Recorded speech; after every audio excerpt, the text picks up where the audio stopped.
in charge, Mr. Paul Jonas D. Sibara. A thunderous applause for him, please.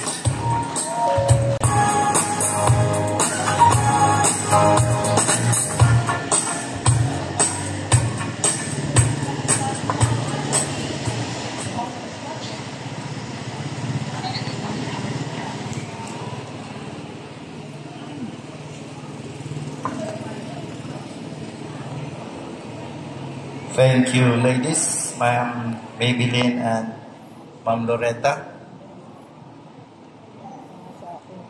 A pleasant afternoon to everyone. To our esteemed guest of honor, although he's not around, Honorable Susano Antonio D. Ruperto III, our service-oriented municipal mayor of our beloved municipality, our ever-workaholic and service-oriented Vice Mayor, Honorable Susano D. Ruperto Jr., our admired SB members of the Municipality of Tayasan, our respected Schools Division Superintendent, Sir Neri Wastro, who is in Cebu right now, our dedicated school heads and teachers, our beloved awardees and partners, distinguished guests, ladies and gentlemen, our honored retirees, mayong hapon kaninyong tanan. It is with great joy and pride that I welcome you all to PAGDAI 2025, our annual district recognition program, performance acknowledgement for the great dedication in achieving yearly educational goals. This gathering is collective or way of honoring the exceptional dedication, passion, and excellence shown by the men and women who make Tayasan District 1 truly remarkable. Before I formally continue, allow me to share a short anecdote, humorous yet deeply meaningful. You're all gorgeous and handsome this afternoon.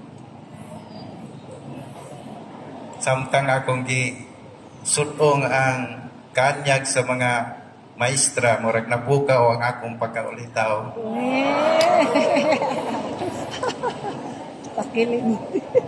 One day, a teacher asked her grade 3 learner, Juan, what do you want to be when you grow up? Without hesitation, Juan proudly answered, Ma'am, gusto ko mahimong magtutudlo. Curious, the teacher asked, why a teacher? Juan replied, kay ma'am, ang magtutudlo, bisag kapoy na, magkatawa gihapon. Tinuod ba na? The teacher laughed and asked, nga naman magkatawa si teacher? And Juan said, kay bisan walay klaro ang tubag namo, mag-smile ragyod si ma'am ug maingon, very good. But the teacher gently told him, Juan, we smile not because we are not tired, but we smile because we want you to keep trying. And I think this perfectly captures the heart of PAGDAI. Today, we celebrate teachers and school leaders who, despite deadlines, reports, weather disturbances, and yes, even learners like Juan, still choose to smile, still choose to teach, and still choose to give their very best. PAGDAI is more than a recognition program. It is our statement that hard work, deserves honor, that commitment deserves gratitude, and that excellence deserves celebration. It is our district's way of saying, we see your sacrifices, we value your dedication, and we honor your greatness. To our awardees, may this inspire you to continue shining. To our partners, even wala ang atong municipal officials, thank you so much for the walking with us. And to all our guests, your presence affirms the unity and shared mission we all carry for the children of Tayasan District 1. Once again, welcome to Pagdaig 2025.